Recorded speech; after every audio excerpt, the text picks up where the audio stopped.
truth is the most convincing story that maps onto reality, and that's why the central narrative is falling apart. Right now in the United States, people should not be walking around with masks. We must see the central narrative for the fiction that it is. We are Americans. While elections are sometimes messy, this was a secure election. The founders began the fight for human liberty and self-governance, and it's up to us to finish the job. I'll tell you what, we are in a truth emergency right now. This is the end game.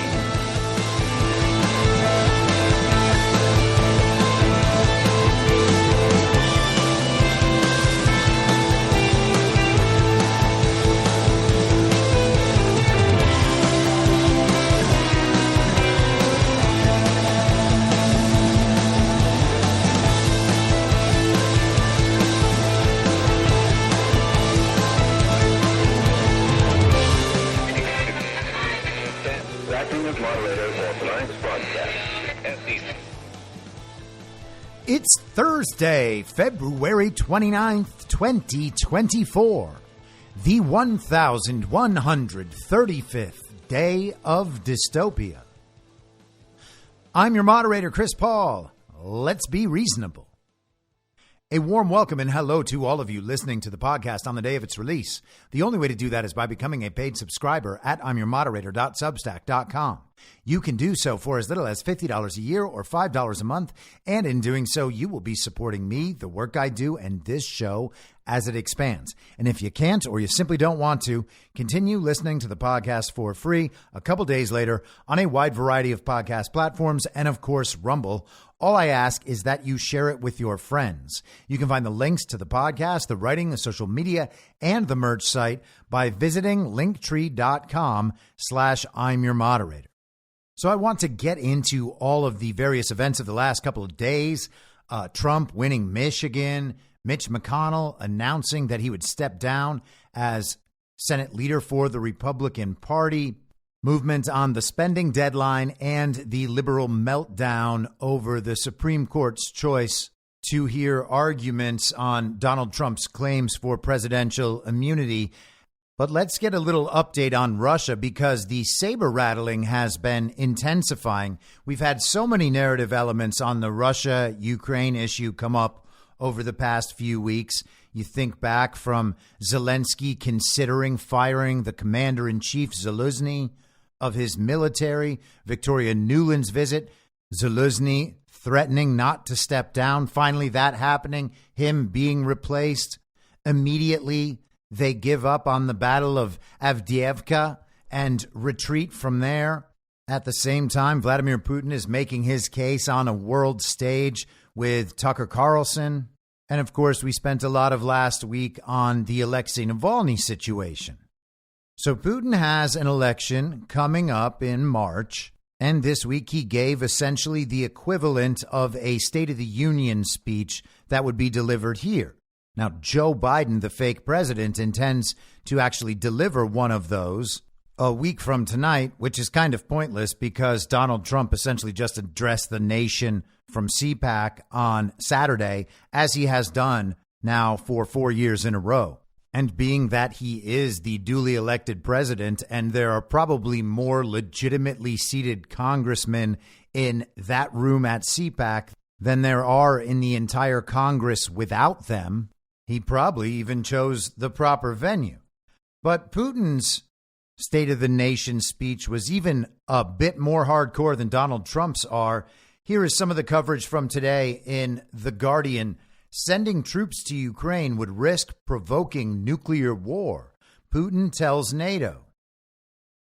Vladimir Putin has told NATO countries that they risk provoking a nuclear war if they send troops to fight in Ukraine.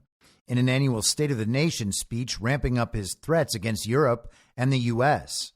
In a reference to Emmanuel Macron's comments earlier this week in which he opened the door to sending European ground troops to Ukraine, the Russian president said it would lead to tragic consequences for the nations who decided to do that. There has been talk about the possibility of sending NATO military contingents to Ukraine, Putin said in his combative 2-hour address on Thursday. Western nations must understand that we also have weapons that can hit targets on their territory. All this really threatens a conflict with the use of nuclear weapons and the destruction of civilization. Don't they get that? We remember the fate of those who once sent their contingents to the territory of our country. Now the consequences for possible interventionists will be much more tragic. Putin described Western warnings that Russia might attack Europe as nonsense, but spoke of a potential nuclear conflict if the West tried an intervention in Russia. They think this is some kind of game. They are blinded by their own superiority complex, he said. The Guardian article also notes that he called for the denazification of Ukraine, and Russia said it would do, quote, everything to achieve all our aims. Now, a lot of people have been talking about Tucker Carlson's interview with Lex Friedman, and I spent a few minutes the other day talking about his remarks about our stolen elections. He also had plenty to say about Ukraine and Russia and Vladimir Putin. He did a lot of tough talking about Vladimir Putin. That was very strange. And then he and Lex Friedman spent about 10 minutes agreeing that Nazis in Ukraine are not real and are not a problem. Tucker said that that's the case because Nazis were a very specific thing in Germany in World War II. So therefore, these couldn't be Nazis. He said he didn't even know what Vladimir Putin was talking about in the interview they had. He's convinced, however, that Putin really believes there's a Nazi problem, despite, of course, there not being one, because that's not possible. Now, Putin also mentioned the Nazi who was in the Canadian Parliament in that interview to Tucker Carlson, but Tucker Carlson still claims not to have any idea what Vladimir Putin could possibly be talking about. And it is moments like that that should indeed make you doubt the man on TV. There is a long history of that ideology in exactly that part of the world. It never left Ukraine. They can call it nationalism or whatever else, but it is the exact same ideology. It has never left. As for the rest of the Nazi movement, they were flown all around the world where they infiltrated various governments, including our own. The Nazis weren't even isolated in Germany in World War II. We can pretend the U.S. was not involved on their side, despite the fact that major industrialists were actually working on their side. But you could even skip that and talk solely about how many entered our government. Or you could talk about the World Economic Forum and Klaus Schwab and George Soros and all of their historical roles and the causes they support still to this day. All of that is still in coordination with the same global regime agenda, the same Prussian system of subversion and infiltration. So to claim that Vladimir Putin is somehow off his rocker for talking about denazifying Ukraine while pretending that the problem doesn't exist is a little ridiculous. Tucker says he doesn't watch TV and he doesn't go on the internet, so one has to wonder where he gets his information, because he also seems to know about Gonzalo Lira. Did the New York Times tell him that? What is he reading for his information to know very specific things from one viewpoint and not anything at all from any other viewpoint? Does he just get all his information from intelligence agents? You have to eventually wonder what the input here is.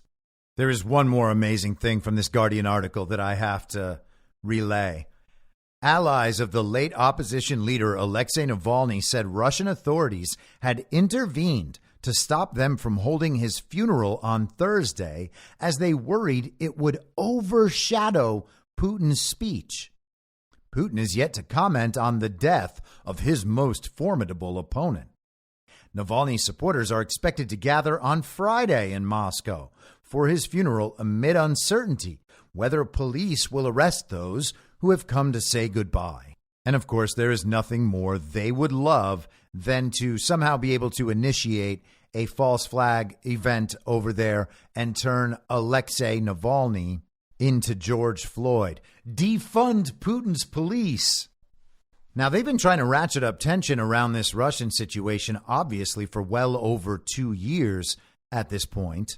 And there have been plenty of periods where we hear about nuclear threats from one side or the other. We hear about attacks on power plants in Chernobyl or Zaporozhye. We hear about weapons being moved to Belarus. And we hear globalists telling us all about how Vladimir Putin is going to have a preemptive nuclear strike and that he wants to take over all of Europe, no matter how many times he says he does not want it. And it seems we have maybe some narrative movement here because finally the leaders in Europe are standing up and declaring that they actually don't want anything to do with this Ukraine situation. This is from the Associated Press on Tuesday. Germany and Poland say they're not sending troops to Ukraine as the Kremlin warns of a wider war. The head of NATO said the U.S.-led military alliance has no plans to send troops to Ukraine after other Central European leaders confirmed that they too would not be providing soldiers. The Kremlin, meanwhile, warned that a direct conflict between NATO and Russia would be inevitable if the alliance sends combat troops.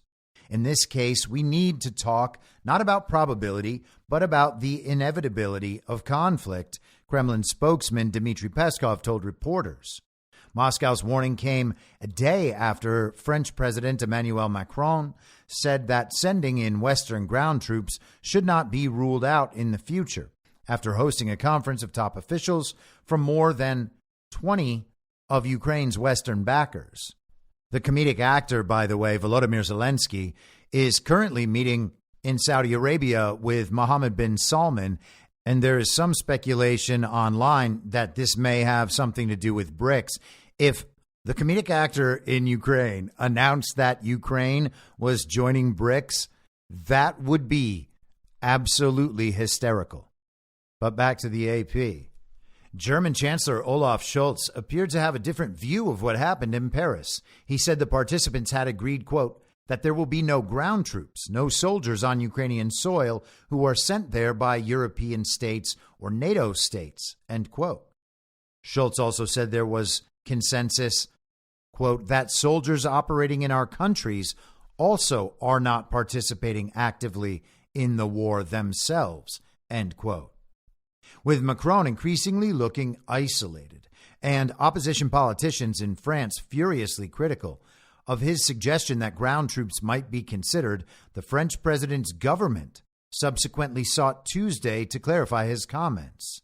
Their minister said, referring to France, it's not sending troops to wage war against Russia. NATO Secretary General Jens Stoltenberg said NATO allies are providing unprecedented support to Ukraine. We've done that since 2014 and stepped up after the full-scale invasion. But there are no plans for NATO combat troops on the ground in Ukraine. At a meeting in Prague on Tuesday, Polish Prime Minister Donald Tusk said, Poland does not plan to send its troops to Ukraine. Prime Minister Peter Fiala of the Czech Republic insisted that his country, quote, certainly doesn't want to send its soldiers. Slovakian Prime Minister Robert Fico has said his government is not planning to propose a deployment, but that some countries were weighing whether to strike bilateral deals to provide troops to help Ukraine fend off the Russian invasion. The AP also notes European nations are worried the U.S. will reduce its support as aid for Ukraine is held up in Congress. They also have concerns that former President Donald Trump might return to the White House and change the course of U.S. policy on the continent. Yeah, that's going to happen. Sky News had some other comments from Putin. He said the Western nations must realize that we also have weapons that can hit targets on their territory. All this really threatens a conflict with the use of nuclear weapons and the destruction of civilization. Don't they get that? Sky News says that visibly angry Mr. Putin suggested Western politicians recall the fate of those who unsuccessfully invaded his country in the past, like Adolf Hitler and Napoleon Bonaparte, saying, but now the consequences will be far more tragic. They think it is a cartoon. And to the extent that anything we are seeing in this entire situation is to be believed, Putin has a point. The Western leaders simply do not seem serious about any of this, and they haven't seemed serious at any point in the process. In fact, most of what they have done is pitched a series of false flag events that turn out not to be true. They've made a bunch of threats of escalation and haven't followed through. They've certainly promoted the cause. They have certainly committed plenty of resources, money, weapons to the cause. And who knows where any of that ended up. And it seems to be the case that they have certainly coordinated with whatever it is we call the Ukrainian military to provide personnel in the form of mercenaries, intelligence, targeting, logistics, and ample cover in the media and with these global governing bodies. But virtually all of that has been exposed as a front. There's just nothing there behind it. There's no reason to take these people seriously. They have been trying to apply pressure. I forgot to mention sanctions, of course, but none of it has worked. They thought they were going to be able to threaten Vladimir Putin and Russia into compliance. It hasn't worked at all.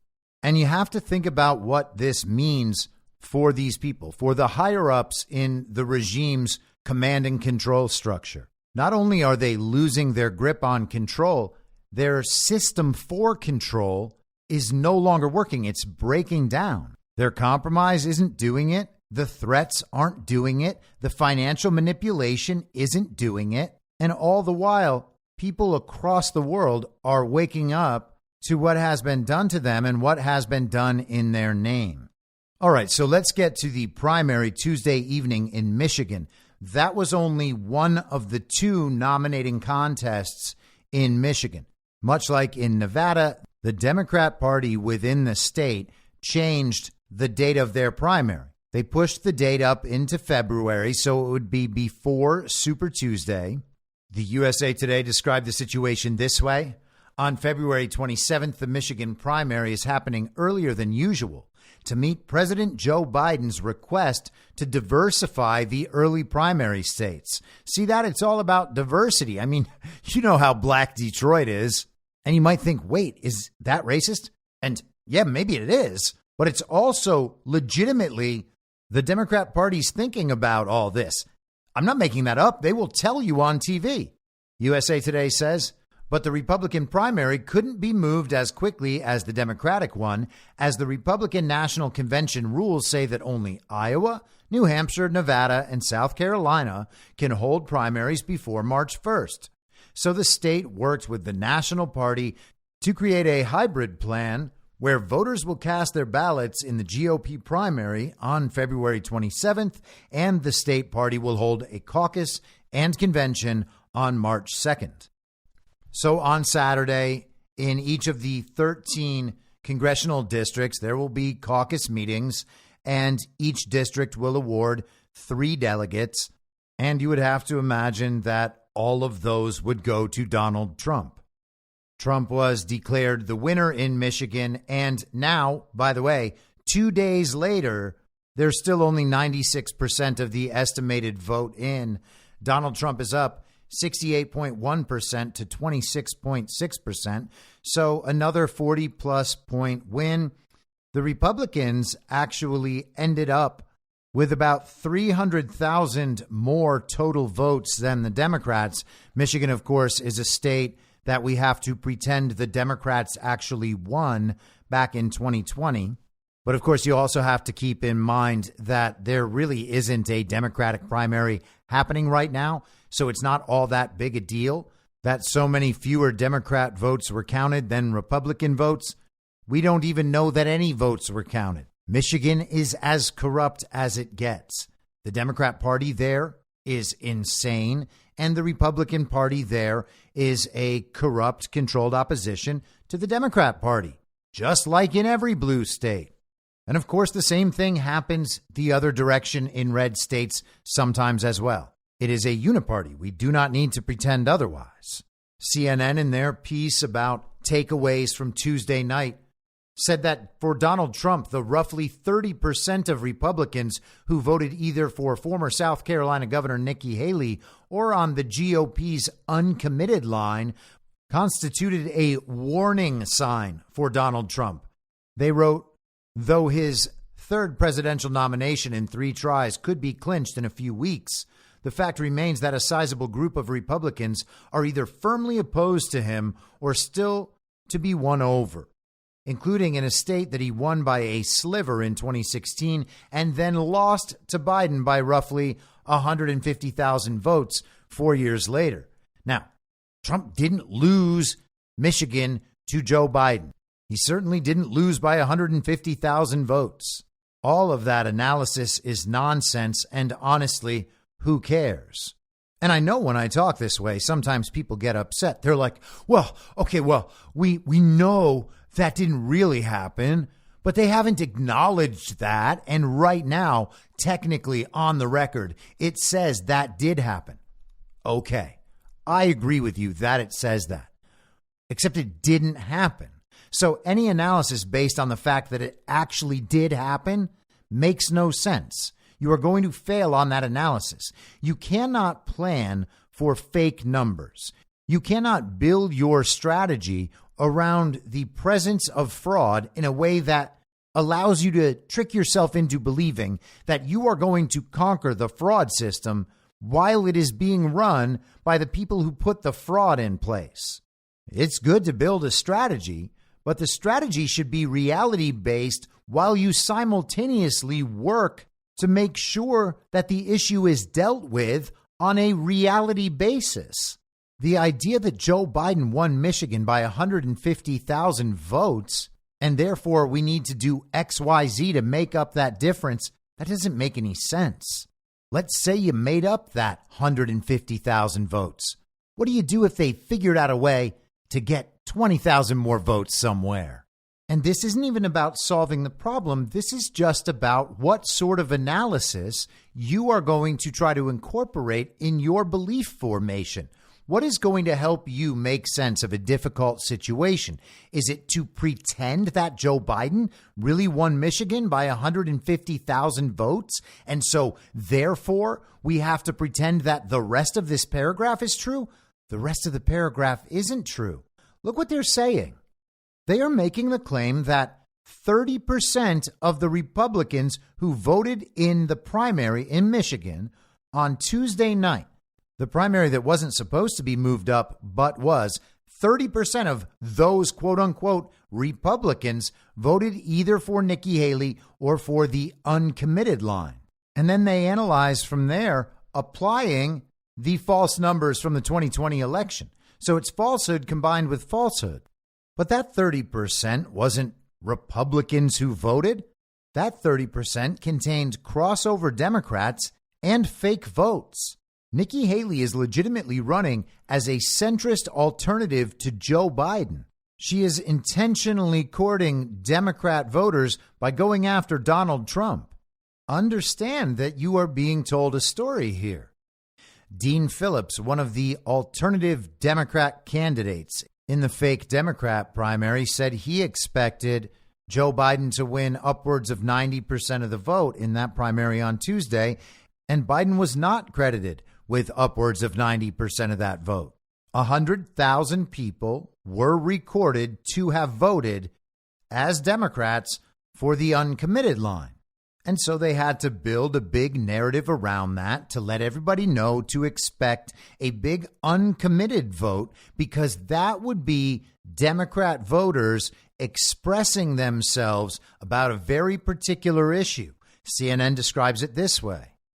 Supporters of the movement urging Michigan Democrat voters to check uncommitted said their campaign had been a success because it had attracted enough votes to get Biden's attention. You see that? Now the fake president is listening to us. We know Joe Biden is going to be our nominee, so it's a very, very significant outcome. Former Michigan Representative Andy Levin, a supporter of the uncommitted effort, told CNN on Tuesday night, "My worry was that this primary would happen and the president wouldn't get the message about how mad people are." Well, if it's after 7:30 p.m., he's not getting the message from anyone about anything. Levin said that he thought the message that Biden can't win Michigan in November unless he changes course had been effectively communicated through Tuesday's result. The uncommitted campaign kept its focus narrow, aiming to convince Biden's White House to seek a permanent ceasefire in the Israel-Hamas conflict. So we are being told that 100,000 Democrats came out and voted for no one as a way to show Joe Biden, and of course the rest of the country, that the nation that allowed paragliding go-karts to penetrate the most secure border on earth and stage their 9/11 needs to stop turning Palestine into glass, essentially. Man, it would be a lot nicer to know how many people were actually coming out to vote. But that's not something the results are capable of telling you. CNN made a point to let their audience know that Dean Phillips was fading. Oh, he's just disappearing. He seems to do worse against Joe Biden every time, even though more people figure out who he is every week. And I'm not a Dean Phillips fan. Don't care about Dean Phillips at all. But Dean Phillips is disappearing for getting about 20,000 votes. And at the same time, Marianne Williamson, that crazy New Age lady, she's deciding to unsuspend her campaign for getting also 20,000 votes. So for 20,000 votes in Michigan, one person is disappearing, another person is actually surging. And of course, the fake president is totally holding strong. But we are really in the heart of fake primary season. Tuesday is Super Tuesday, March 5th. Alabama, Arkansas, Alaska, California, Colorado, Maine, Massachusetts, Minnesota, North Carolina, Oklahoma, Tennessee, Texas, Vermont, Virginia, and Utah will all be going out to vote in their respective fake primaries. And then the media will tell us stories about momentum and inevitability. And maybe the Uniparty will figure out a way to steal one of those states for Nikki Haley somehow. They'll claim she's proving her viability with some certain type of voter, and she's going to live to fight another day. Then she will go into March 12th, where they have Georgia, Mississippi, Washington, and Hawaii. And the following Tuesday, we get Arizona, Florida, Illinois, Kansas, and Ohio. And a couple weeks after that, you've got Connecticut, Delaware, New York, Rhode Island, and Wisconsin on April 2nd. Now, Donald Trump is being called the presumptive nominee already. That's certainly going to intensify after Tuesday and then again after the 12th. And at that point, we'll see whether Nikki Haley decides to keep on going in her lost cause to win the Republican primary. Maybe she just wants to make sure that she will definitely have the second most Republican delegates going into the nominating convention in the summer, just in case something happens to Donald Trump. Maybe she wants more exposure as a national figure, make those stupid centrists think about maybe she's someone who they can empower to go forward. She'll keep everything on track for the Uniparty without making us feel irresponsible the way we did when we voted for that demented old pervert. And maybe she'll become attractive as a third-party candidate. I have found it rather odd, and maybe you have too, that we haven't heard much talk about any primaries beyond the presidential primary. There's a little talk about the Senate primary in California, the seat that Dianne Feinstein held. They're having a series of debates between former Major League Baseball player Steve Garvey and watermelon head himself, Adam Schiff, then that nutty lady Katie Porter, and former potential black woman vice president for Joe Biden candidate Barbara Lee. But beyond that, you hardly hear anything about any other primary in the country. California has one of those jungle primaries where everyone just competes in the same primary and the top two vote getters in the primary face off in the general. In that way, they're able to protect all the incumbent Democrats. They just bring in another Democrat, give that Democrat the second most votes, and their incumbent Democrat gets to run in the fall against a Democrat no one knows and the party doesn't support. It's an amazing system if you want to make sure to have a one-party state while claiming it is just respecting democracy and respecting the voters the entire time. It's like an extra layer of protection to make sure that politicians like Nancy Pelosi, will never have to be accountable to their own constituents. Exactly how the founders drew it up. And speaking of people who embody the spirit of exactly what the founders intended, here's Mitch McConnell. I think back to my first days in the Senate with deep appreciation for the time that helped shape my view of the world. I'm unconflicted about the good within our country and the irreplaceable role we play as the leader of the free world. It's why I worked so hard to get the national security package passed earlier this month. Believe me, I know the politics within my party at this particular moment in time. I have many faults. Misunderstanding politics is not one of them. That said, I believe more strongly than ever that America's global leadership is essential to preserving the shining city on a hill that Ronald Reagan discussed. As long as I'm drawing breath on this earth, I will defend American exceptionalism.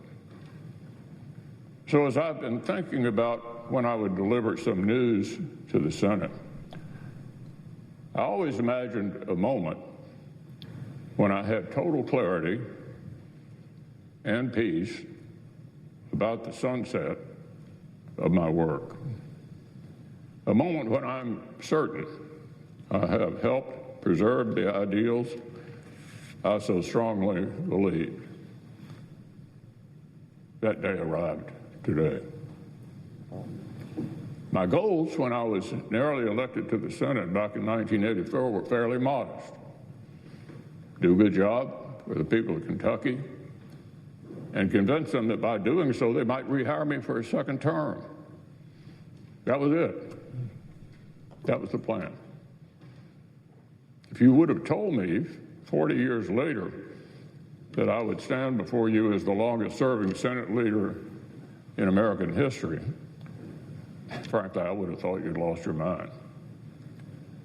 I have the honor of representing Kentucky in the Senate longer than anyone else in our state's history.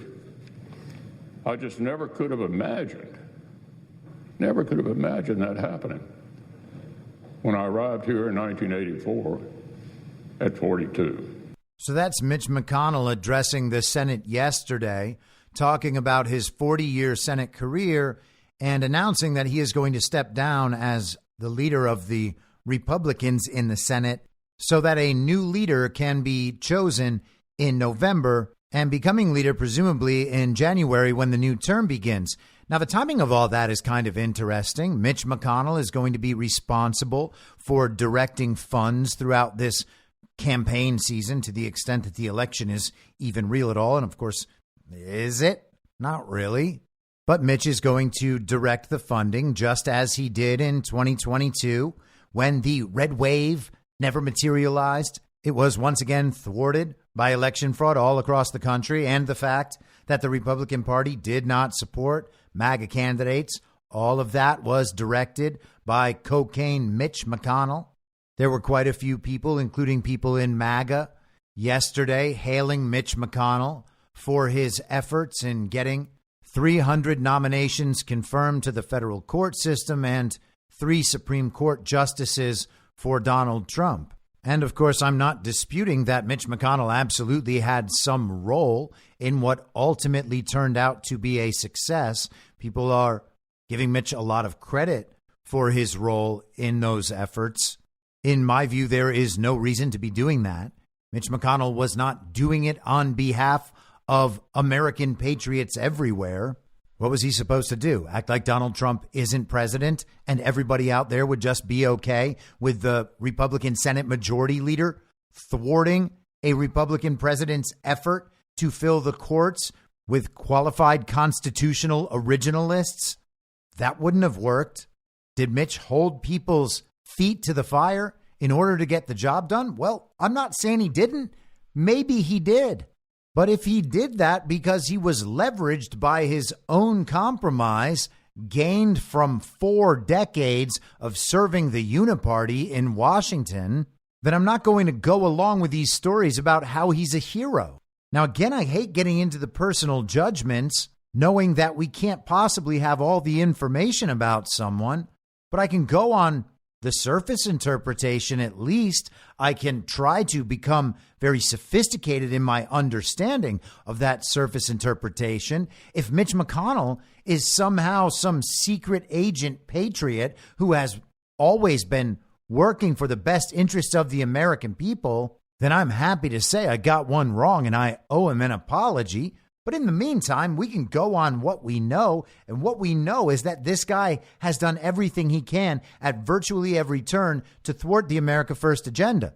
It is just as likely that he actually used his influence to blunt the impact of Trump's judicial nominations as much as he could while pushing them through because he had no choice. Now, I'm not saying that's what it is. That's what's happened. But I am saying it's possible that that's happened.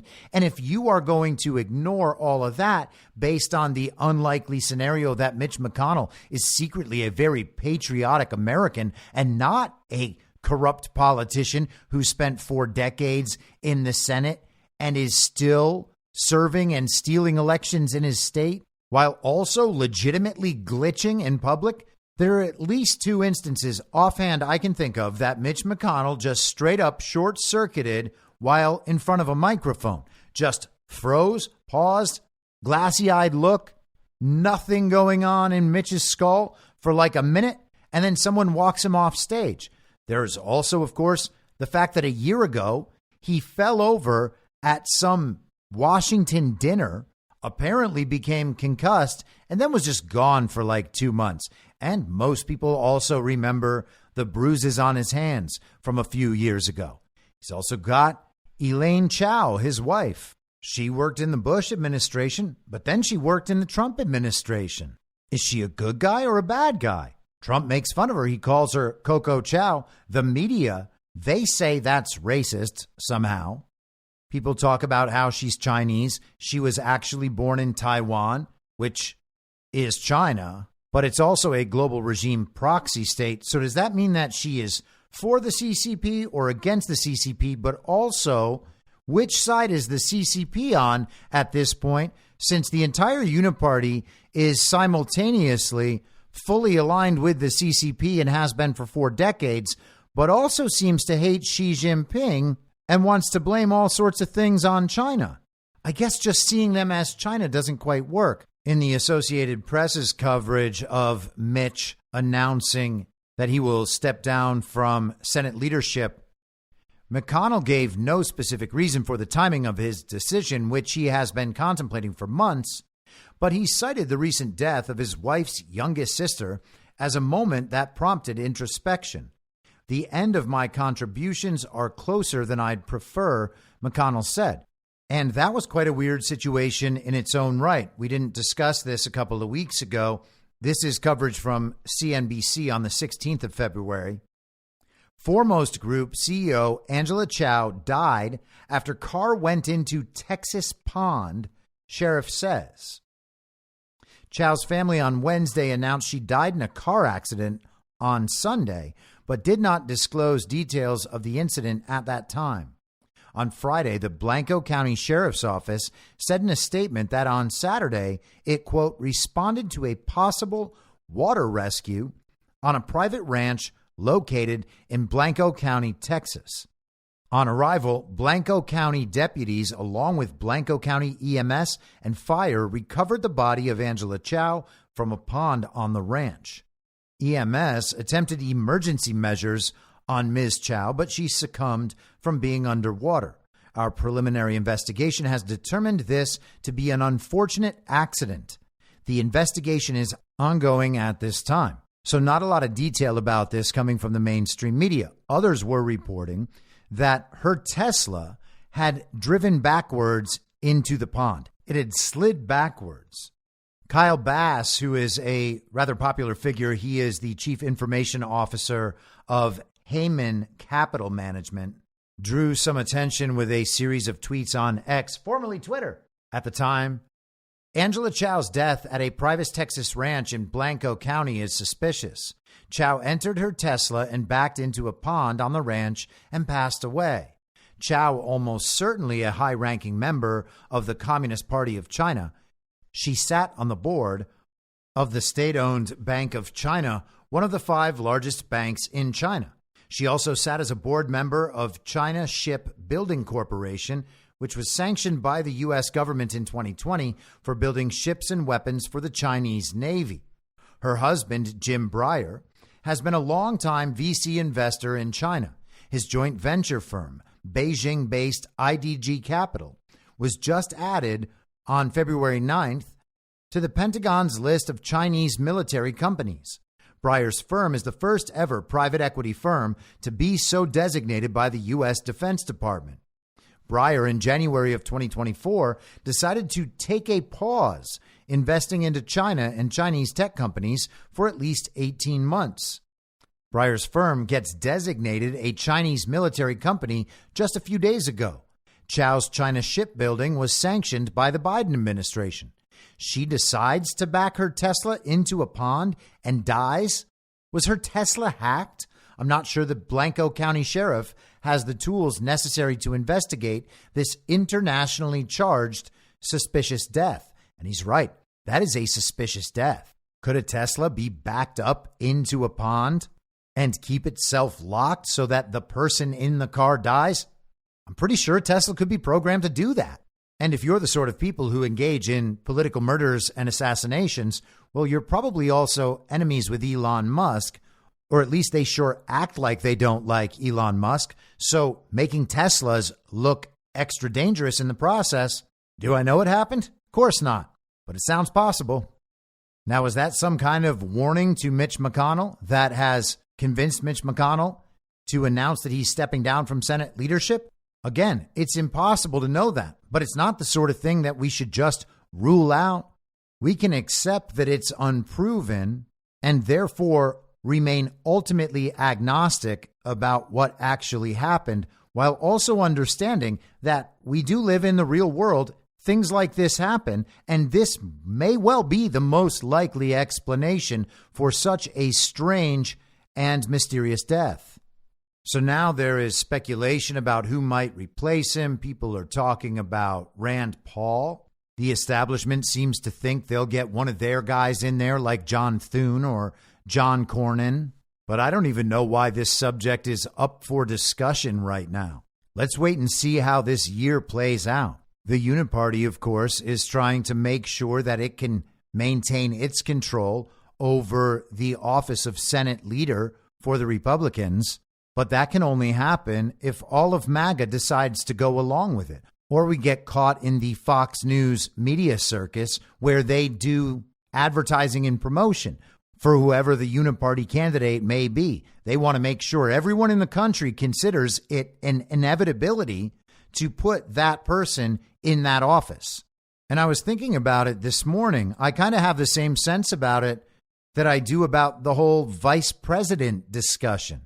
And I'm of the mind that no one has proven themselves except for Donald Trump. Donald Trump is the only person who gets the benefit of the doubt when it comes to that stuff. Is there anyone in the Senate who you are certain you can trust? Josh Hawley?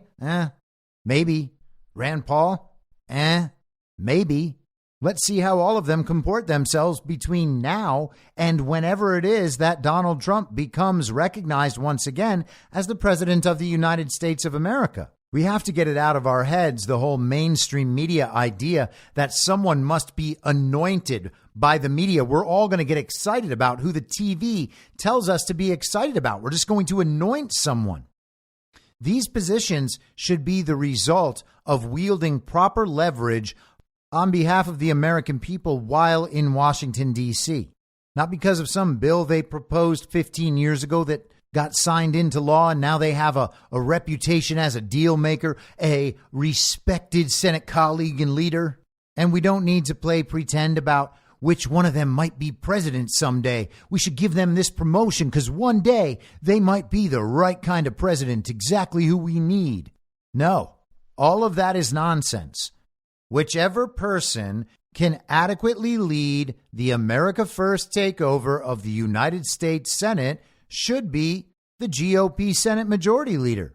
But imagine anointing one of these establishment rhinos and then watching that establishment rhino spend the rest of this so-called election season supporting the Republican establishment and being wishy-washy about America First and knowing that person is going to be the Senate leader next year.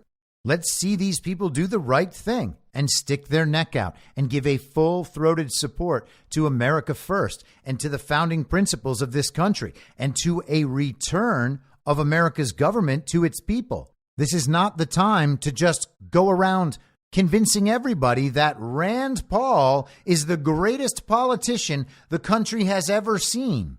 Everything immediately has to turn into a popularity contest and a reality show. It's like people would rather gossip about the characters and backgrounds of these individuals than actually fix problems in the society. Now, either all of the wannabe elites in the uniparty media got tricked by the Mitch McConnell is a secret white hat operation too, or they actually saw Mitch McConnell as an ally more so than an enemy. Mitch McConnell is a punching bag to them. They can go after Mitch McConnell to prove their bona fides with the standard issue villagers on the uniparty left. But it seems like they understand that he was ultimately working toward the same goals they were. This is David Graham in The Atlantic yesterday. Mitch McConnell surrenders to Trump. Dour, somber Mitch McConnell was gleeful, if such a thing can be imagined, surveying the aftermath of the January 6th riot. The longtime Kentucky senator concluded that Donald Trump was finished. I feel exhilarated by the fact that this fellow finally totally discredited himself, he told a reporter. He put a gun to his head and pulled the trigger. That was a little more than 3 years ago. Today, McConnell surrendered to Trump. The Republican leader announced that he will step down from his leadership post in November, meaning that if Trump wins the presidential election, as he currently seems favored to do, he'll have a Senate Republican leader in place more ready to work with him. And of course, they will hint at that now, but that is not the uniparty right agenda. And we need to be cognizant of that as they present us options that are bad for us, each and every one of them. McConnell's exit marks Trump's conquest of the Senate, the one element of the GOP that still offered even a little resistance to the former president. Trump has all but clinched the 2024 Republican presidential nomination. The Republican National Committee may soon be controlled by one of his top campaign aides and his daughter-in-law. And he also, by the way, mentioned Kellyanne Conway as a possible addition to that in one of his speeches on Saturday night, which is so weird because her creepy little husband, George Conway, is still a Lincoln Project guy and a cable news Trump hater. I cannot imagine what it must be like in that house. The same way I could not imagine what it would be like in the Elaine Chao, Mitch McConnell house if Mitch McConnell was actually a super secret, double agent, extra special secret white hat. Graham writes, the Speaker of the House rose to prominence trying to find legal means to overturn Trump's 2020 defeat. Governors who once criticized him, such as Larry Hogan and Chris Sununu, have left or will soon leave office. So sad. In recent weeks, McConnell has demonstrated his distance from Trump and shown that his grasp on the Senate, though slipping, remains formidable. Even as the more MAGA-dominated parts of the party rejected any suggestion of a border bill, McConnell threw his weight behind a compromise. Trump took that round, forcing McConnell to pull support for the bill. But McConnell then worked to get a package of aid for Israel and Ukraine through the Senate, despite Trump's opposition.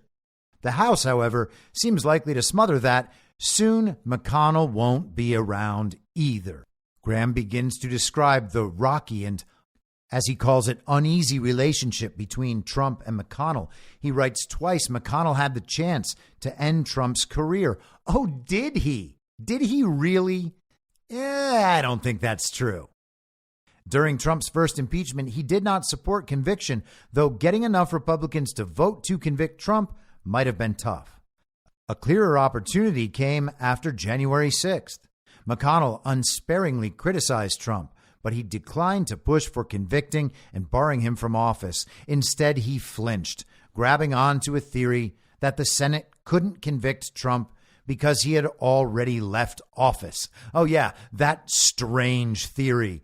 Without that little fact, they would have totally been able to impeach him on the evidence that they made up for the January 6th primetime television show. Even the impeachment hoax was a joke. It was a joke at the time. We said it was a joke at the time. You can go back and listen to those episodes on this podcast. Beginning of February 2021. Jamie Raskin just doctoring text messages, stuff like that, just throughout the hearing. It was an absolute farce. Graham expresses a deep sense of cope, writing, McConnell thought he was playing the long game, but Trump was playing a longer game. Many of the mainstream media articles described it in the same way. They called it a surrender to Donald Trump, a surrender to MAGA. Axios ran this headline yesterday: Trump's last step toward a total MAGA Republican Party.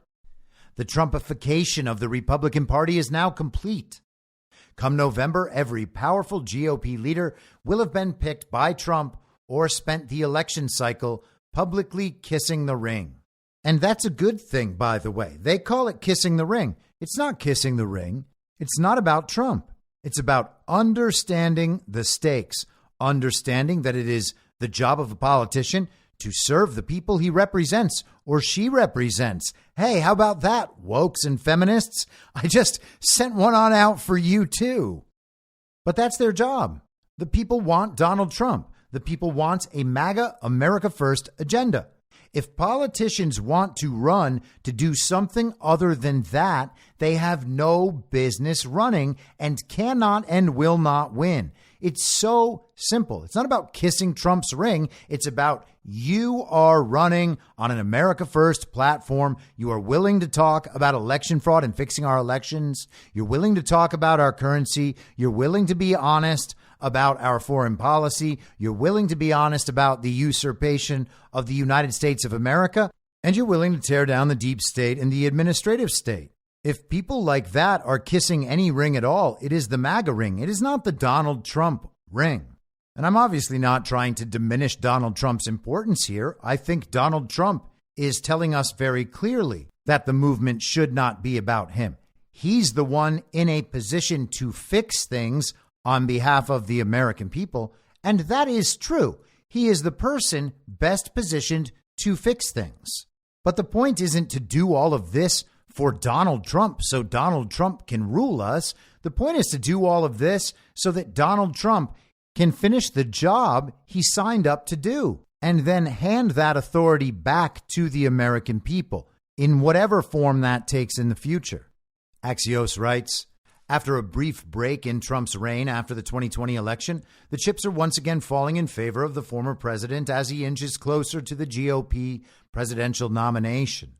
They talk about Mitch McConnell ready to step down.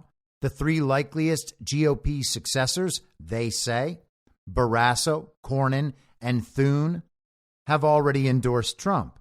None of those guys are going to get the job. That's the thing. None of those guys are going to get the job. They note, of course, that there is a MAGA-friendly Speaker of the House leading the Republican Party in the House, that Donald Trump is dominating every one of the GOP fake primary contests. And you've got Nikki Haley out there hoping Trump goes to prison while admitting that the GOP seems to be Trump's party now. So all the Republican voters want to support Donald Trump, and she expects that she's going to win by holding on, hoping that Donald Trump goes to prison. Well, that's not going to work. All right, so let's talk about the situation in the House with the funding bills and the funding deadlines that are coming up. There was supposed to be one tomorrow. That deadline has been pushed back to next Friday. Next Friday's deadline has been pushed back 2 more weeks to March 22nd. Let's get the angry take, because it's worth understanding the angry take. In a normal situation, what is happening should be cause for anger. We're not in a normal situation, and we can understand that anger isn't the proper or productive response and just not respond that way. But it's still important to recognize the principle, understand the lesson we are being taught through this absolute unconstitutional malfeasance that continues in Washington, D.C. So, as I said, red state, the headline, continuing resolutions frustrate Republicans and call Speaker Johnson's ability to lead into question. The House vote is part of a deal struck Wednesday between House Speaker Mike Johnson, Senate Majority Leader Chuck Schumer, and Minority Leaders Mitch McConnell and Representative Hakeem Jeffries that guarantees the passage of 2024 appropriations bills some 6 months into the fiscal year. House and Senate negotiators have agreed on the agriculture, FDA, energy, water, military construction and VA, transportation, and housing and urban development, interior and environment, and commerce, justice, and science bills. These bills will receive a vote on March 8th. The rest of government, including the more contentious Department of Defense, Department of Homeland Security, and the Departments of Labor, Health and Human Services, and Education, will receive a vote on March 22nd.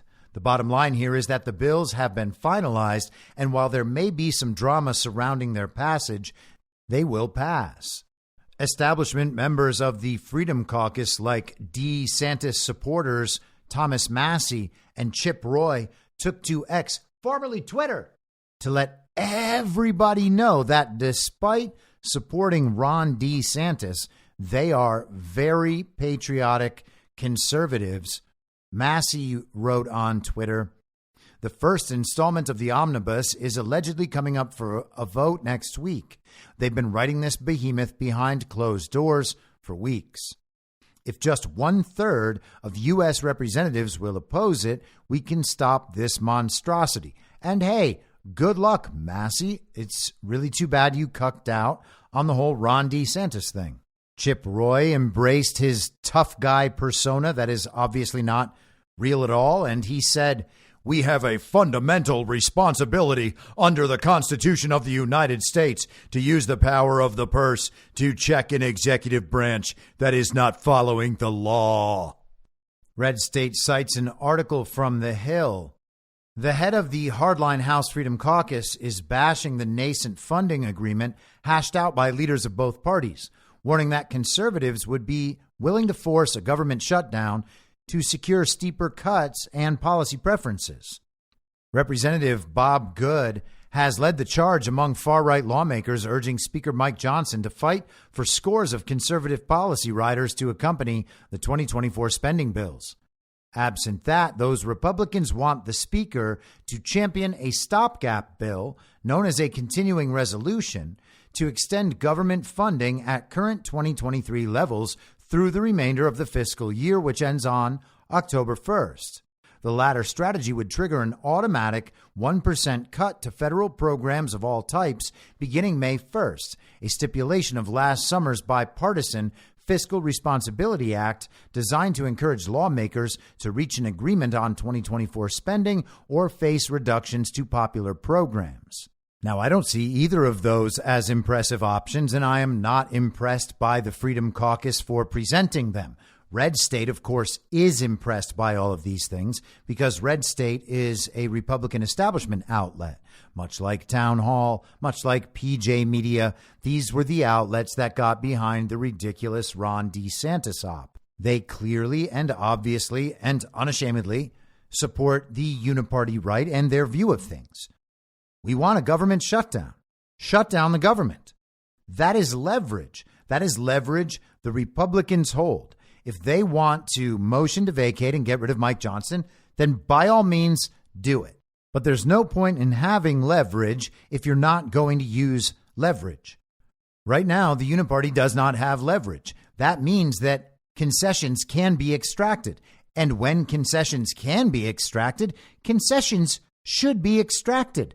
The government should not be winning out over the American people all the time. In fact, they shouldn't be winning out over the American people any of the time. That is not the purpose of government.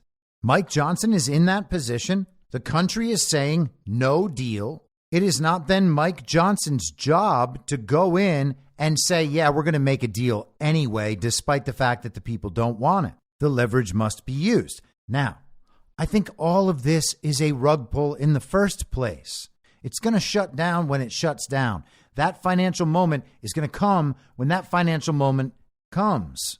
You can look at the timing of all these events, these deadlines coinciding with various narrative pushes on these key issues used to create enough pressure to achieve that unipartisan compromise. And right now, those two issues are Russia-Ukraine, and then, of course, the Israel and Taiwan fake foreign proxy wars, and the border security issue that they pretended wasn't an issue for 3 years, and now it's the biggest issue of all time. In addition to that, they want to pass the rest of this spending so that they can keep the gravy train flowing at least until the election. And maybe I'm misunderstanding what Bob Good is doing here, but why even offer the option to pass a CR that keeps the government funded through October 1st? Is that the move? Do you want to have this budget fight 1 month out from the election? Now, if that's the move, if that's going to create the right narrative pressure, all good. There is no point trying to come up with our ideal situations. We're going to play the cards we're dealt, and we're going to play them as intelligently as we possibly can. Our leverage on all of these issues continues to grow as the country begins to understand that we actually have been right about all of these things this entire time. They were nervous that Joe Biden might have to be the first president ever to give a State of the Union address in the middle of a government shutdown. Well, he's also the first totally fake and obviously fake president we've ever had. His first pretend State of the Union was that little event where they had all the congressmen and senators socially distanced. Remember them up in the balconies with plastic barriers between one another? All the masks on? All of that was such an absolute disgrace. And while we're on the topic of an empty House chamber, this was from the Texas Attorney General's office this week, February 27th, that's Tuesday. Attorney General Ken Paxton wins case challenging $1.7 trillion federal funding bill passed unconstitutionally with less than half of U.S. Congress physically present. And I think it's worth going through this statement from Paxton's office. Texas Attorney General Ken Paxton secured a major victory in defense of the United States Constitution with a court ruling that the $1.7 trillion omnibus spending package was unlawfully passed by the U.S. House of Representatives in 2022 without a quorum physically present as constitutionally required. The court enjoined the defendants, the U.S. Attorney General, the U.S. Department of Justice, the Equal Employment Opportunity Commission, and their officials from enforcing a provision of the Consolidated Appropriations Act of 2023 against the state of Texas that was proved to impose unjust cost burdens on the state. The quorum clause of the U.S. Constitution mandates that the chambers of Congress must have a majority of members physically present to constitute a quorum before most official business may be conducted. However, in December 2022, fewer than half of the House representatives were physically present when they passed the $1.7 trillion Consolidated Appropriations Act of 2023, with those not present voting by proxy. When President Joe Biden signed the illegally passed law, Attorney General Ken Paxton sued and sought an injunction against the implementation of certain provisions of the law affecting the state of Texas. Now, the House proxy voting began in March of 2020. Did you hear anything in that description that said this particular issue was an isolated issue? It was only this issue that was unconstitutional because of the limits on proxy voting. I didn't hear anything. Why wouldn't this affect pretty much everything from the spring of 2020 through last year when the Republicans took back control of the House of Representatives? And let's just close out with the statement from the Texas Attorney General's office. Congress acted egregiously by passing the largest spending bill in U.S. history with fewer than half the members of the House bothering to do their jobs, show up, and vote in person, said Attorney General Paxton. Former Speaker Nancy Pelosi abused proxy voting under the pretext of COVID-19 to pass this law. Then Biden signed it, knowing they violated the Constitution. This was a stunning violation of the rule of law. I am relieved the court upheld the Constitution. What could that mean for the future? Joe Biden signing laws that are in direct violation to the words of the Constitution? Gotta wonder. Does the Constitution allow fake presidents to do that? Now, I know people think I'm crazy when I say that all of this is fake and all of it is null and void because all of it is done illegally. All these things have to do is be challenged and they will go away. Now, the effects they've had over time cannot just be reversed. I'm not claiming that, but I am saying that we are in the midst of a process that is unwinding all of this stuff. It's not just that we have to unwind what's happened over the last 3 years. We have to unwind what's happened over the last 3 decades. And in some ways, we have to unwind a bunch of things that have happened over the last 3 centuries. Our government has been infiltrated and taken over. Our Constitution has been brushed aside and replaced. And it's been replaced within the Constitution through the amendment process. Again, I've been reading that book, Our Secret Constitution, by George P. Fletcher, Columbia law professor.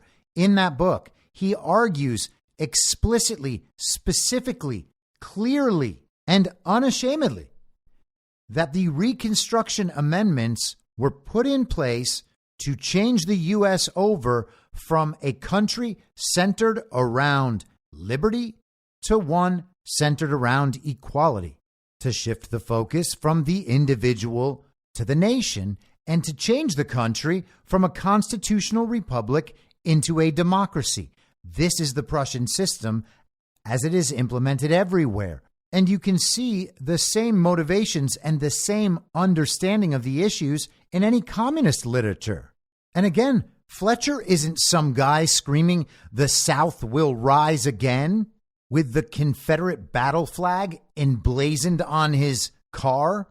Those are also just the Dukes of Hazzard. This guy is a Columbia law professor. He absolutely worships the Prussian system, and it is clear in his writing and in the people he references.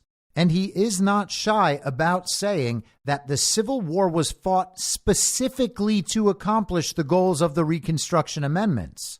There is a lot of unwinding to do, but you can see how it's starting to take shape. And I think people should take a lot of heart in this decision. This is a big deal because they did a whole lot of stuff in there that wasn't remotely constitutional and must be done away with. Back to the Red State article, they, of course, have to include some commentary from the Daily Beast, who quoted some Republican lawmaker who I guess wishes to remain anonymous, saying of Mike Johnson, "The way he's handled this whole thing is abysmal. I mean, there's been zero communication with the conference. He can do a much better job. I still really don't know everything that's involved in it. I haven't heard it from his mouth yet. That's the most concerning." Well, hey, guys, here's the thing. Don't vote for it. Don't support it. Come out against it. Come out for a government shutdown. Take an actual stand, use the leverage, and don't give in.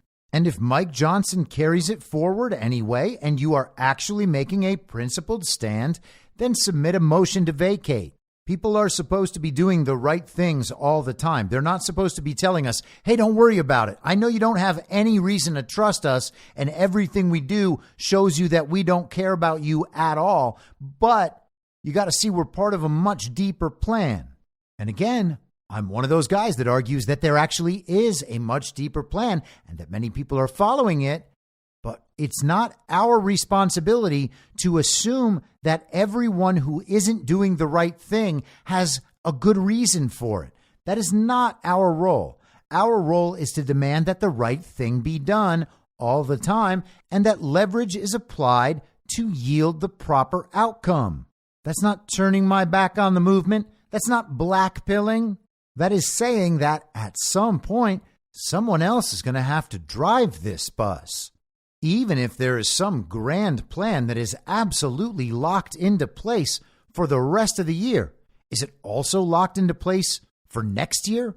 What about the year after that? What about the year after that and after that and after that and after that? And if the plan is locked into place by the white hats and the military controlling everything, then we don't really have the United States of America in the first place, do we? They haven't then handed power back to the people, have they?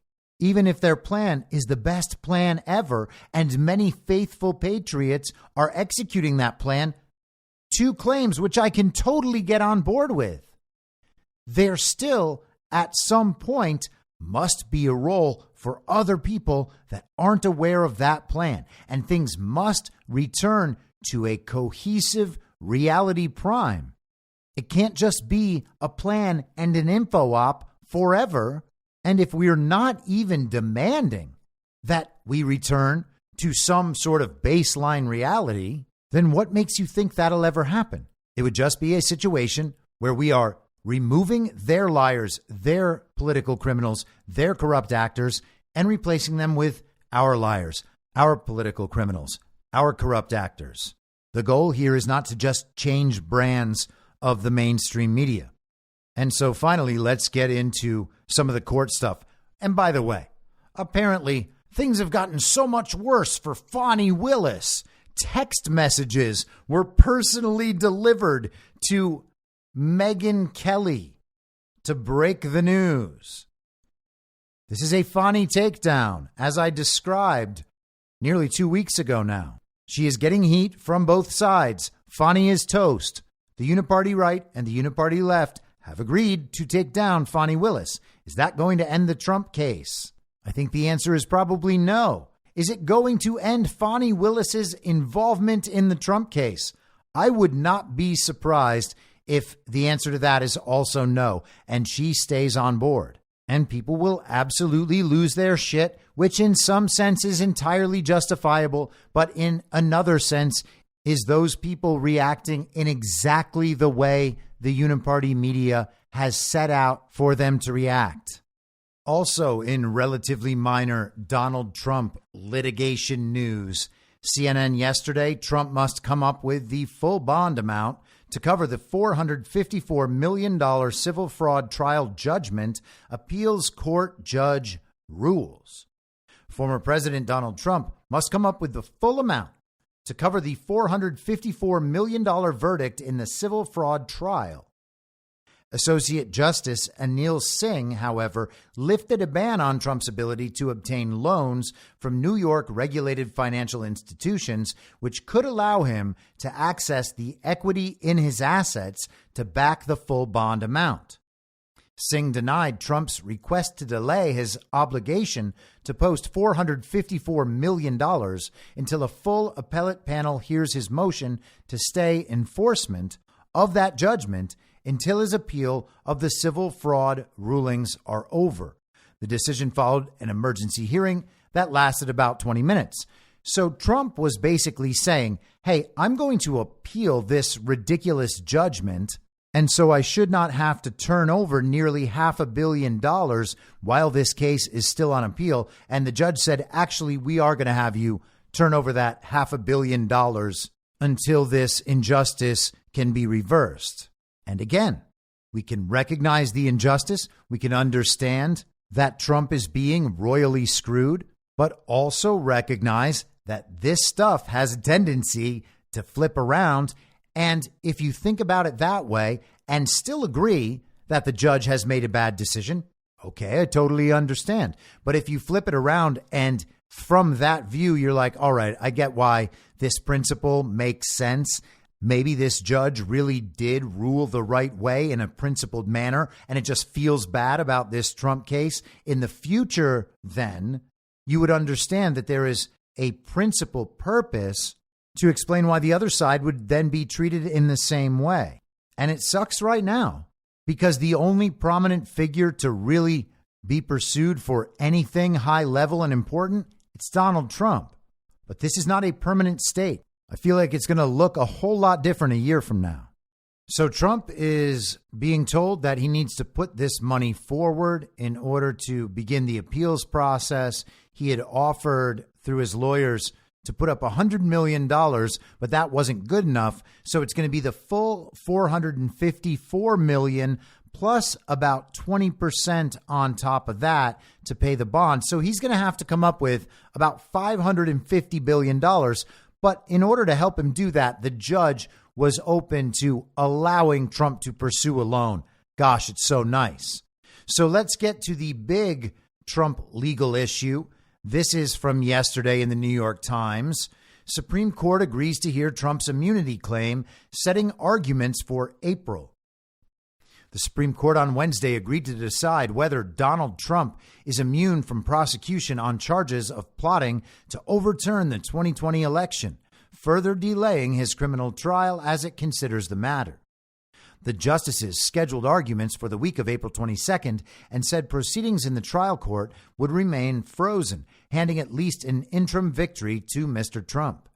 His litigation strategy in all of the criminal prosecutions against him has consisted in large part of trying to slow things down.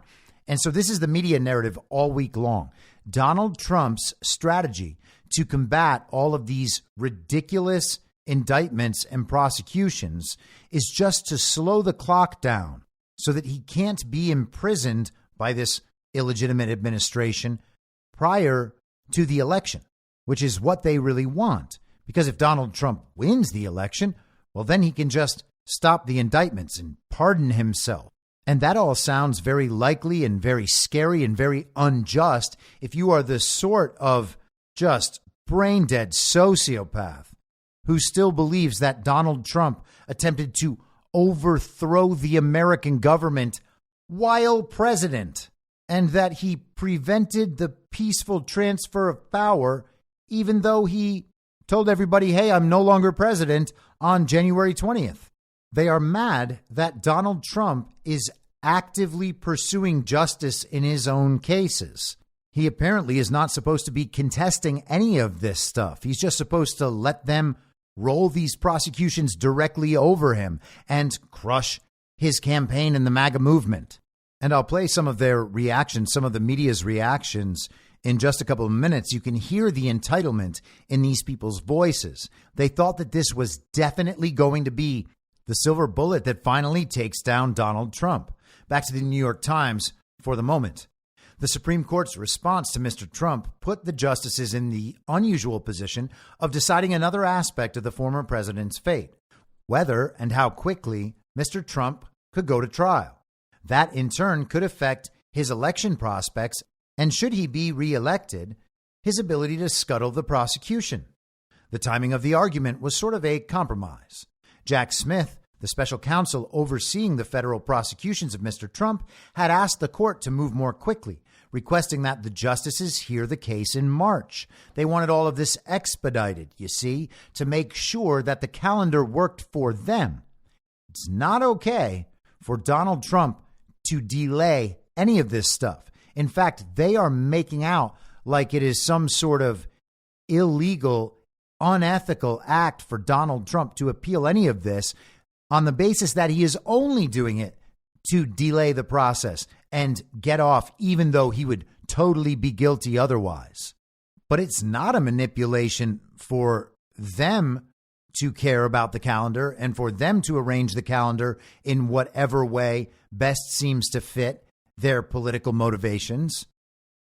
Mr. Trump, by contrast, had asked the court to proceed at its usual deliberate pace and to consider the case only after he asked the full U.S. Court of Appeals for the District of Columbia Circuit to review the decision of a unanimous 3-judge panel, which had rejected his claim of absolute immunity. Now, people went wild over this yesterday, and as I said, the propagandists on MSNBC absolutely lost their minds. And we can always have fun with that. But this also seems like a surefire rug pull in about 2 months on the issue of immunity. I imagine the court is going to decide that Donald Trump does not have immunity. And the New York Times kind of previews that with a little narrative seeding here, writing, if the court rules for Mr. Trump in the Colorado case, and that is the case we talked about a couple of weeks ago regarding the ballot access, it might be attracted to the optics of ruling against him on his claim of immunity, which legal experts say is an ambitious argument with potentially frightening implications. So the New York Times is supporting the view that the court should make decisions based on optics. That is where we are now. The Constitution being interpreted in an ad hoc manner based on political optics and expediency is what is expected in our society at this point. That's bonkers. And before we get into some of that crazy media commentary, this is the important part of this issue. The Supreme Court's brief order said the court would decide this question: whether, and if so, to what extent, does a former president enjoy presidential immunity from criminal prosecution for conduct alleged to involve official acts during his tenure in office. Official acts as president. That is what Donald Trump is arguing he should have immunity for. Not, as you will soon hear, ordering an assassination of a political rival. We're talking about stuff being done openly and transparently in office that is in accordance with the duties of that office. In his emergency application, Mr. Trump said the appeals court panel had been wrong to rule that he may be criminally charged for his conduct as president. Total immunity for his official conduct, Mr. Trump's application said, is required by the separation of powers, implicit in procedures for impeaching the president, and needed to prevent partisan misuse of the criminal justice system. An absence of criminal immunity for official acts threatens the very ability of the president to function properly, the filing said. Any decision by the president on a politically controversial question would face the threat of indictment by the opposing party after a change in administrations. The ridiculous character Jack Smith, in the special counsel's response to Trump's application, wrote, "If Mr. Trump's radical claims were accepted, it would upend understandings about presidential accountability that have prevailed throughout history while undermining democracy and the rule of law, particularly where, as here, a former president is alleged to have committed crimes to remain in office, despite losing an election, thereby seeking to subvert constitutional procedures for transferring power and to disenfranchise millions of voters." Except, of course, none of that is true, and all of that will simply be proven. All right, now let's have a little fun before we get out of here for the day. This is Rachel Maddow last night on MSNBC. Was biding for as much time as he could because this was his last chance to insert delay, which of course is what Trump wants. I think that was, if you think about the court as the Supreme Court of the United States and a rational actor and a decent one, that was a reasonable supposition, and it just turns out they're not that. And Chris, I feel you in terms of the emotion that you're bringing to this right now, and the sort of sense of urgency with which you're underscoring what this means. It's true. There just isn't any way around it. And I feel like for people who haven't been following this, if you want to know why there's a hair on fire reaction to this, if you haven't been following every interstitial, incremental bit of progress here, the important question here is not whether the Supreme Court is going to decide that Donald Trump and all presidents are immune from prosecution for crimes they committed while they were president. It would be fully insane for them to actually side with Trump here, right? Remember, this is the case where Trump's lawyer was asked by Judge Florence Pan in the appeals court, are you telling me that this guy that a president could order the assassination of his political rivals and there could be no prosecution for that? That would be okay? We'd have to let that go? Not only for the duration of his presidency, but for the duration of his life? That would be okay? And Trump's lawyers are basically like, yeah. So the idea that they're going to side with him on immunity is unthinkable and also beside the point. The conclusion that we can arrive at now based on what they have done without having to wait for the ruling is that they are ensuring that Trump will not face trial. And when they inevitably rule that presidents aren't immune from prosecution after they leave office, what that will tell Donald Trump, if by then he is president, is that he can never leave the office of the presidency. Right. And if he is voted out in 2028, he cannot leave office, and he is willing to he is welcome to commit any crimes he wants to, as long as he is still president, in order to ignore the result of that election and stay in power for life, because otherwise he is going to go to prison when he gets out. That is the way this is going to go unless the country votes Trump out, votes for Biden and against Trump in November. Yeah, that point about the incentive structure produced by this is one that I hadn't even thought about, but it's very clearly. Now that, my friends, is a conspiracy theory. That is some serious conspiracy theory action from MSNBC. Rachel Maddow believes that the Supreme Court will give Donald Trump his way, and then he's just going to stay in office forever, committing whatever crimes he needs to commit to guarantee that. Because if he doesn't stay in office forever, then he would get arrested and prosecuted when he comes out. And they kind of know he's going to win in 2024. It's hilarious. They also just might be reacting this way to emotionally manipulate all of us. It's worth keeping that in mind. Again, we probably are going to get rug pulled on this whole immunity thing. And it's funny to watch them freak out about the timeline, about the calendar, but we don't really care about the timeline or calendar. Donald Trump doesn't need to delay his way through this. None of these cases have anything behind them.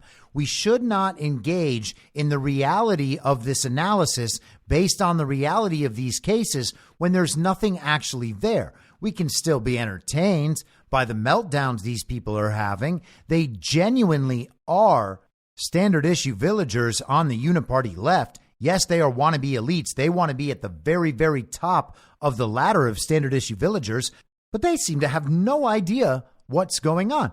Now, again, it's always possible that everybody is a super secret, very special double agent, white hat, info op, just doing their thing. It's always possible.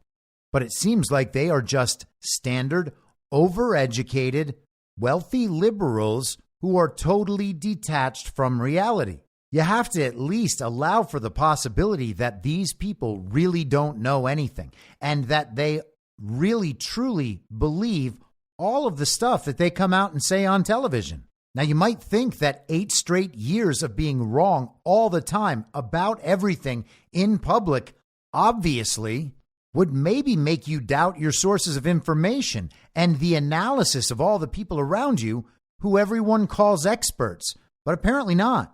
Here's Rachel Maddow's trans doppelganger in an enormous amount of makeup.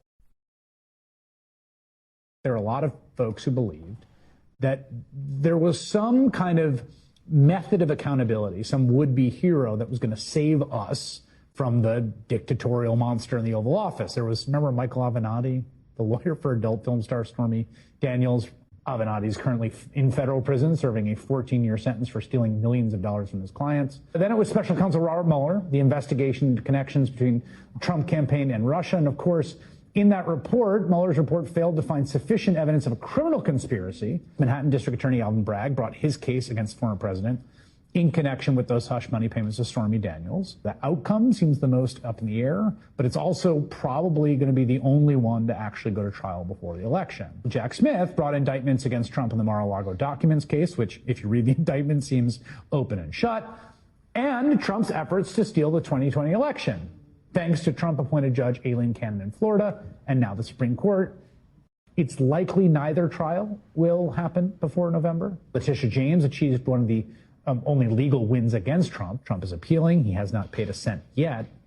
E. Jean Carroll successfully sued him for defamation. Here's the thing, most important thing. The only thing that has ever worked to stop Donald Trump is you and me.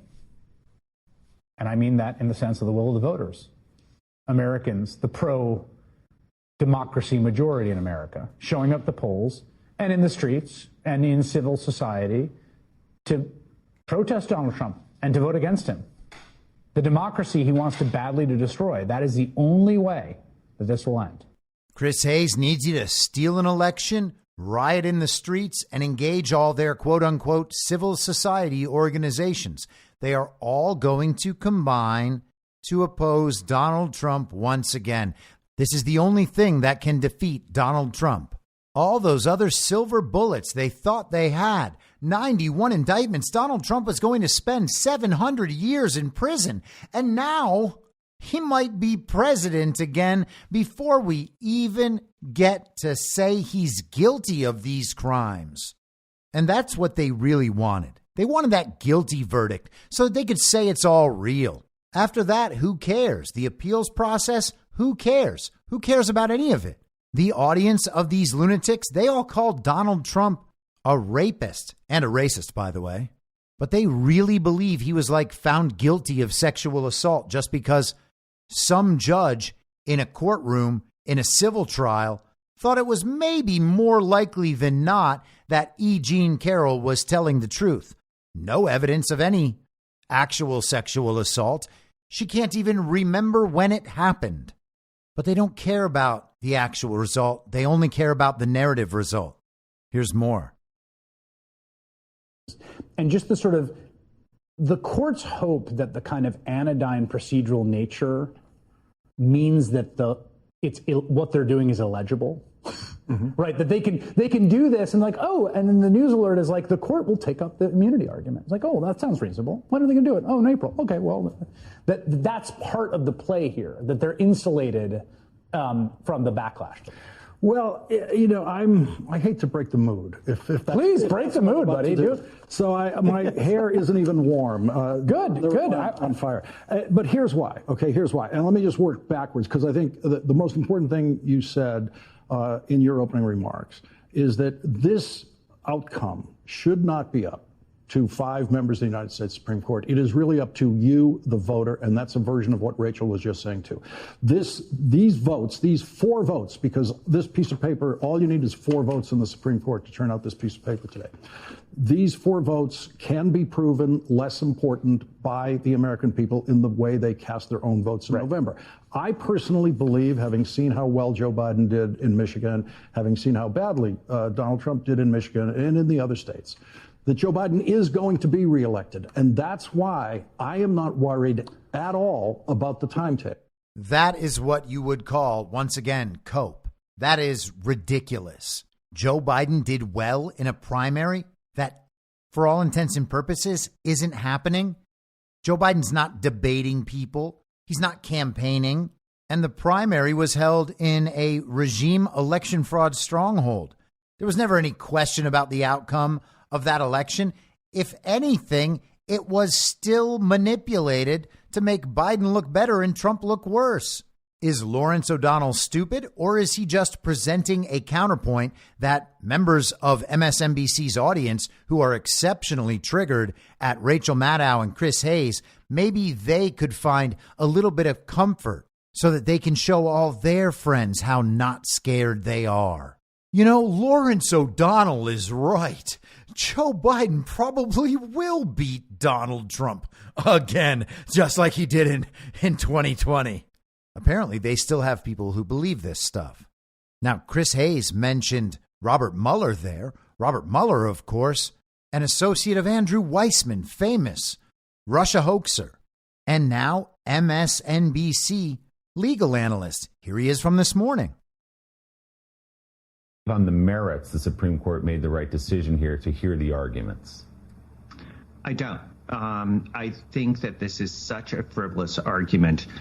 This is a case where even if you thought there might be some circumstance where a president could be immune with respect to certain actions that he takes within his or her official capacity, this is surely not the case. As Judge Ludig has said and actually submitted a brief, when you're dealing with the crimes that are alleged here, which is illegally staying in office, that is an absolute violation of the Constitution. And so I think that this was really improvident. And by granting the stay, they essentially are saying that he is de facto immune. So I don't think they should have taken the case. And I think it ends up being that they've given a win to Trump here, and I think they're going to give a win to the Trump in the Colorado case as well. Did he just say that Trump illegally stayed in office? How's that possible? Trump stayed in office illegally. Well, that's weird because he was president. And then on January 20th, 2021, he left. And now he's not president anymore. And Joe Biden totally, absolutely is president. How did Donald Trump illegally stay in the office of president? I mean, maybe Andrew Weissman just misspoke, but otherwise the crime he's accusing Donald Trump of, surely Donald Trump could not have committed, as he totally left office on January 20th, 2021. Weissman, by the way, according to his MSNBC Chiron, is now the host of a podcast called Prosecuting Donald Trump. These people are insane. Here is Elie Mystal of The Nation magazine, MSNBC commentator. He's that big dude in the glasses with the massive mushroom of white hair. He kind of looks like the Toad character from Mario Kart, except a big black commie. Dahlia says, and they still decide to take it up. What it says is that they are corrupted political actors who act in bad faith. The reason why people like Mark and people like Dahlia seem to have a crystal ball is because they're real, because they're realists, and they understand the court for what it is. And at some point, people in the media, people at home, and people sitting in the White House have to stop pretending that the Supreme Court is some kind of benign, trying to do its best institution, and start to realize that there are 6 Republicans, not conservatives, Republicans on the Supreme Court who view it as their job to help the Republican Party. And until we do something about that, until we take away that power, until we draw the line on them there, they will continue to do this. They will help Trump. They will take away abortion rights. They will end affirmative action. They will liberalize gun rights. They will do all of it until we stop them. And somebody needs to start listening in the higher echelons of the Democratic Party, because we will keep losing every day we allow these 6 Republicans in robes to rule over all of us. That guy is insane. That is an authoritarian. That's a totalitarian. That, my friends, is a communist. He wants full control over absolutely everything. The Supreme Court, those are Republicans in robes. They're ruling over all of us. Why? Because they're going to hear an argument over whether or not the quote unquote former president of the United States of America has immunity in office for official acts done openly and transparently in good faith on behalf of the American people. They are mad that Donald Trump challenged the reported results of an election stolen, obviously in broad daylight. Donald Trump, as president, has to do that. Any president has to do that. By the way, any senator and any congressman, they have to do it too. And they didn't do it. In fact, they helped in that steal, and they will all have to be held accountable for that. But Elie Mystal, or Elie Mystal, is begging for some authoritative power within the uniparty structure to come and save them from all of this. The silver bullet doesn't seem like it's going to work. And before we move on from him, ask yourself, would that man steal an election? Would he cover up the theft of an American election? Would he explain to people that the only moral thing he could do was cover up the theft of that election? I would submit to you that he would absolutely do all of those things. He would be happy about it. He would take pride in it because he is a true believer. That is the genuine article. That is a communist. I mean, he writes for The Nation. It's one of the most communist magazines in the country. They call themselves progressive, but that's what it is. And let's just bring it home with Rachel Maddow. Why not? Well, yeah. And the The other big, like Nixon, if we're going to carry forward a thing from Nixon here, when you talk about the cravenness of the court, Chris, the cravenness of the court is evident in what they are doing with the pacing here, right? Like putting this off for 7 weeks, sitting on it for 2 weeks for no reason, obviously pushing all of the cases that they can pushing them to the point where Trump will be standing for election before any of us have heard the verdicts in any of those cases.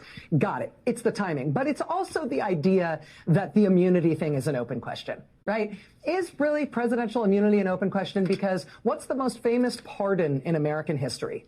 Gerald Ford pardoning Richard Nixon once he had resigned and was a former president. Why did Gerald Ford pardon Richard Nixon? Quote, as a result of certain acts or omissions occurring before his resignation as president, meaning as a result of stuff he did while president, quote, Richard Nixon has become liable to possible indictment and trial. Right. Whether or not he shall be so prosecuted depends on findings of the appropriate grand jury and the discretion of the authorized prosecutor.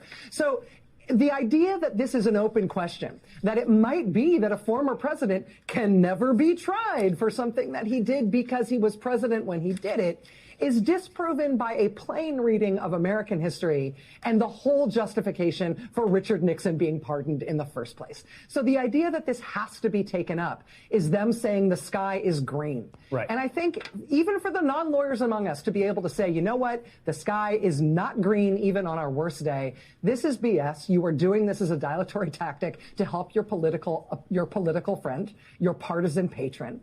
And for you to say that this is something that the court needs to decide because it's something that's unclear in the law is just flagrant bullpucky.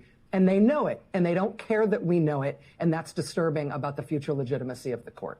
Now, people pretend that Rachel Maddow and Chris Hayes are very smart, but they're not very smart, and what she just said made no sense.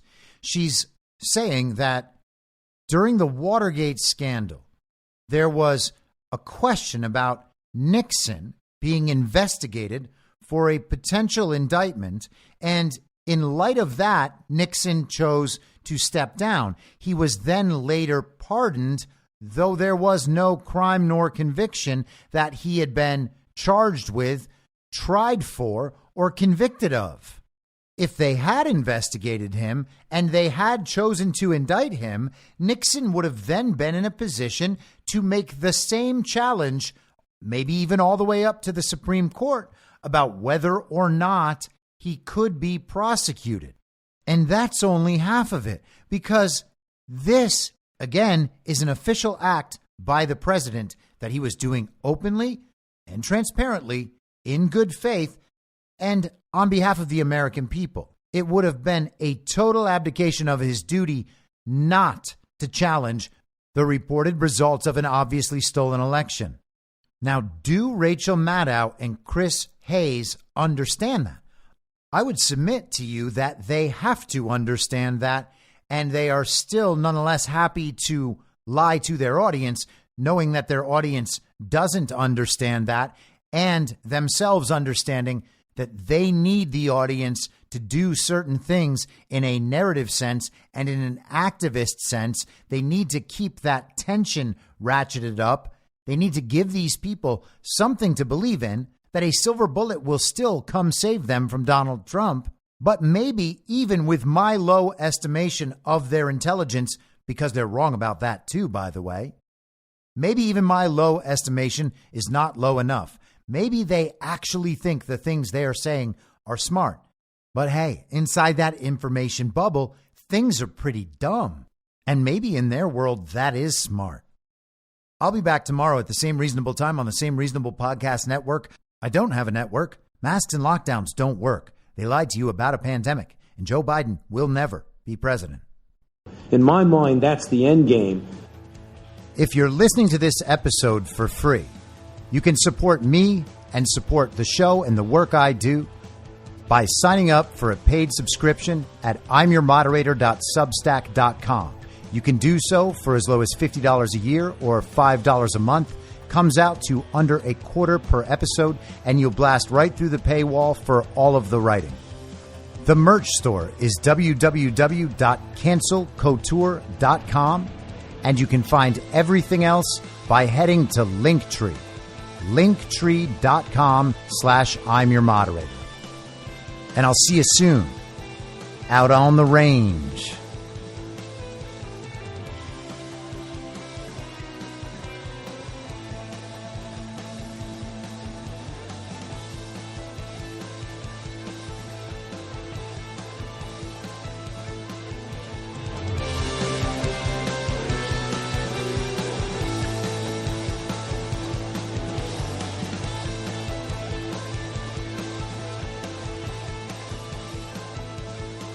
It's hell!